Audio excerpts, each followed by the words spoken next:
కాకినాడలో వృద్ధురాలిపై దాడి కేసులో నిందితులను పోలీసులు అరెస్ట్ చేశారు. ఈ నెల 14వ తేదీన వృద్ధురాలి కాళ్లు చేతులు కట్టి నోట్లో గుడ్డలు కుక్కి దాడి చేసి పెట్టిలో బంగారం, ఉంగరం, నగదు ఎత్తుకెళ్లారు.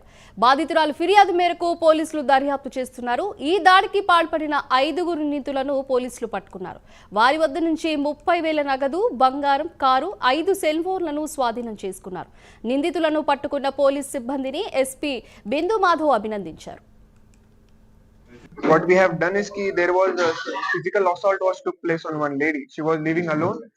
So some cash amounting 60,000 and some gold ring and some gold ornaments were stolen.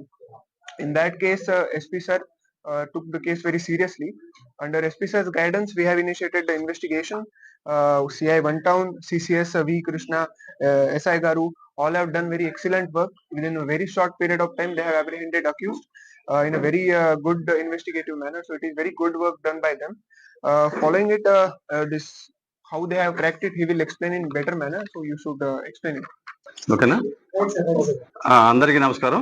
Crime number 59/25 under section 309 BNS సంబంధించింది రాబరీ కేసు ఒకటి కాకినాడ 1 టౌన్ లో 15వ తారీఖున రిజిస్టర్ చేయడం జరిగింది. దాంట్లో విక్టిమ్ అయిన ఎవరైతే బాధితురాలు ఉన్నారో వారు Chaganti Sukravarapu Mahalakshmi, wife of Sriramamurthy, late, age 70 years, caste by Brahmans, Yanam road, Jagannathapuram